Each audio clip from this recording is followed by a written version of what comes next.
Hi Pisces! This is your love reading, timeless reading po ito. Marami po kayong video reading dito sa second channel natin na Love Job. So panoorin nyo po baka makaresonate kayo. So andito lang po sa channel natin sa Love Job. Okay, so kung nakaresonate kayo, comment down. Kung hindi kayo nakaresonate, ibigay nyo po sa iba kasi general reading po ito. So isipin nyo po yung person nyo ngayon.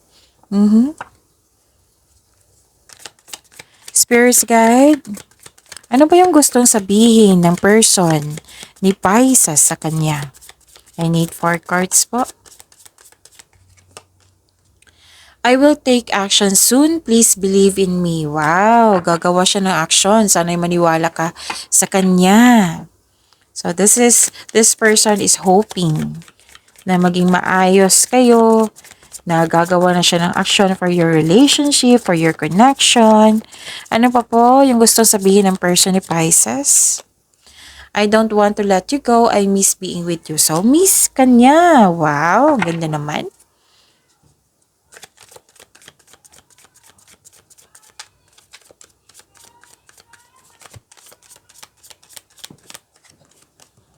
I do love you, just don't know how to show you right now. Bakit ba? Bakit mahal ka niya, pero hindi lang niya alam kung paano niya ipakita sa'yo. Baka expressive lang ito. What I meant is, ipinadaan niya sa action than expressing words. May taong ganyan. May nakita kong fear dito. Oo, parang nag-alinlangan siya or fear. Oo.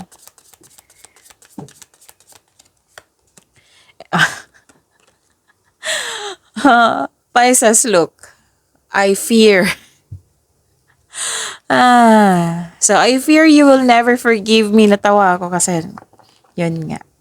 So nararamdaman ko kasi dito sa tatlong course chat. At lumabas din. Confirm. Thank you po. So I fear you will never forgive me. Kaya nga ito yung mga sinasabi niya. Tatlong cards dito na nararamdaman ko kasi na may nararamdaman siyang doubt, hesitation, and fear. Yun.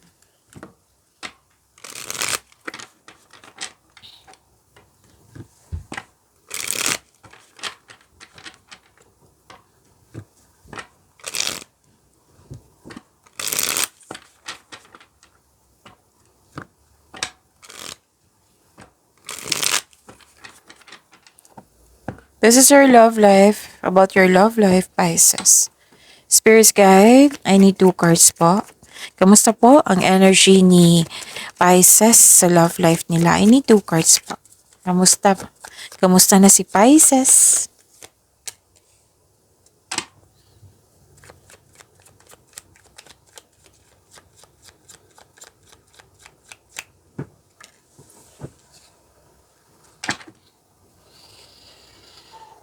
How are you, Pisces? Kamusta po? Kamusta ang buhay pag-ibig? How's your feeling? Kamusta na kayo? Saan siya na po? Nag-burp po ako? Okay.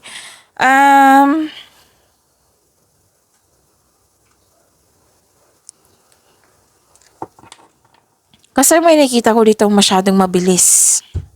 Masyadong mabilis yung mga pangyayari. Masyadong mabilis yung hindi pagkakasundo. Or masyadong mabilis yung relasyon nyo. Or masyadong mabilis yung kasi nakita ko dito na yung na-carried away. Oo. May nakita nga ako ditong basta nagmamadali. Nagmamadali na yung nakikita ko dito. So, sabi po ng card dito, one step at a time, dahan-dahan lang.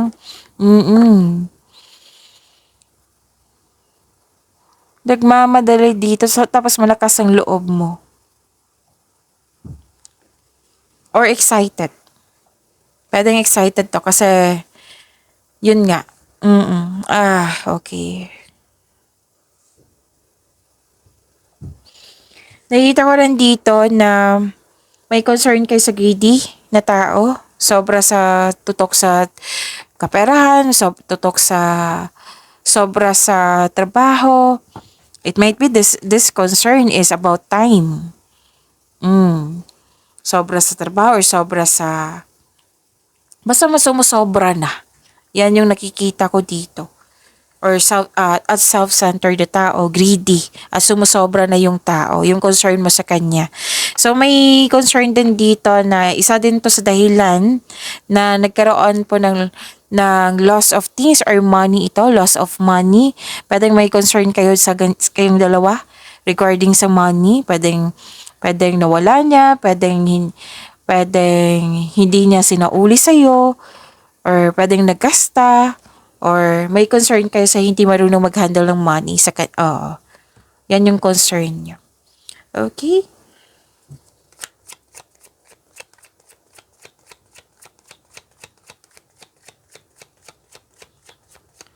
Spirits guide, challenges na ma-overcome sa love life ni Pisces. I need 2 cards po.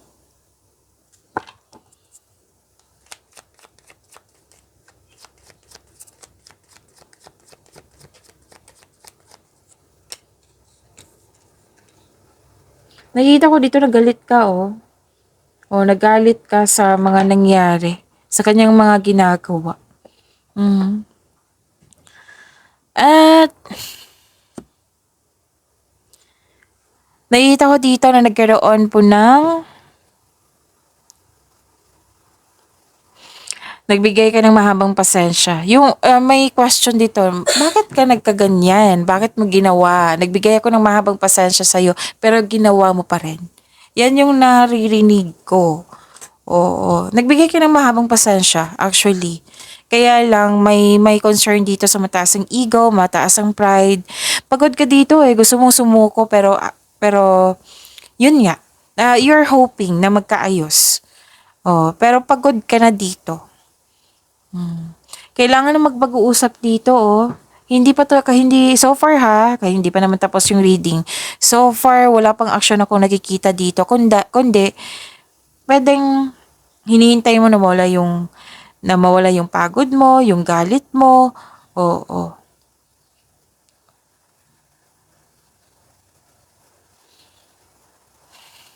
Okay?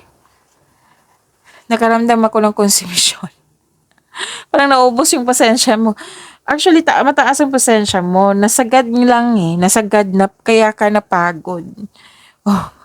Kaya ako napahinto na nakabuntong hininga ako. Okay, so, Pisces, immaturity, yan yung nakikita ko. May reklamo ka sa kanya na immature siya. Or, nakita ko rin dito na i-complain to reklamo mo ito. Parang walang nangyari sa aming connection. Walang improvement. Yan, naririnig ko talaga. Parang nagmamadali. 2 card kasi nagsabi dito na nagmamadali. Na gusto mong maayos na, pero ang isa, wala pang action. Ganun. Spirit guide, ano po yung next action ng person ni Pisces? Ano po yung feelings niya ngayon? Kamusta siya ngayon? At ano pa po yung gusto niya sabihin kay Pisces? I need 2 cards po. Panoorin niyo po yung mga ibang video dito, Pisces. Kasi timeless reading po iyon.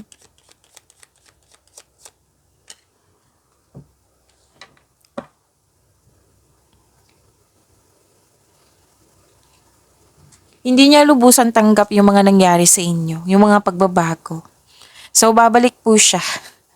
Confirm Pisces. Babalik po itong taong to. Oo. So, kailangan mo mag-observe kung sigurado bang nag-mature na ito. And, okay. So, pay attention lang kasi may nakita ko ditong hindi pa ito nagbago. Kasi kulang to ng experience para matuto talaga siya, para mag-matured siya. Baka nasanay or na-spoiled. Kasi pwedeng spoiled tong taong to. Pero lahat naman tayo dadaan, 'di ba, sa immaturity. So, I'm hoping this person na maging matured na para hindi ka mahirapan sa kanya. So, babalik to. Confirm. Yes. Nag-confirm siya dito. I will take action soon. Pero to, willingness na to eh. Babalik siya. Nagkaroon din siya ng mahabang pasensya. Willing siyang magbigay ng pasensya sa'yo. Willing siya magbigay ng pasensya sa sitwasyon nyo ngayon. Yes, yan yung nakikita ko. Nag-isip din siya. Worth it ba na babalik ako sa kanya?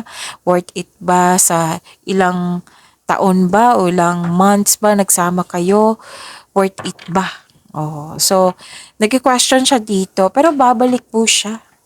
Naghihintay din siya ng pagkakataon. Yes, this is waiting kasi. This is waiting. Oh, so may sacrifice siya para mag-usap lang kayo. At yun, nag-iisip, hanggang ngayon nag-iisip to. So, sana pagbalik niya, magiging okay na kayo. So, sa mga cross-watcher dito na may relationship kay Pisces, huwag kayong mawalan ng pag-asa. Kasi, yes, may nakita ko ditong galit pa si Pisces or hindi pa siya naka-move on sa mga nangyari. Pwede kasing galit siya sa'yo or galit siya sa mga nangyari. Pwede kasing ganyan. Pero may chances naman dito na kausapin ka. Oo, kasi mag-extend si Pisces ng pasensya. Oo, so sa mga cross-watcher yan ha. So may pag-asa naman. And iset yung mind nyo, improve your communication skills para makuha mo yung connection or makuha mo yung attention ni Pisces. Kasi nga, yun nga, yung nasaktan siya sa mga nangyari po. Huwag kayong matakot. So, be brave. Oh. Okay, maayos din yun lahat. So, yun. Maraming salamat po.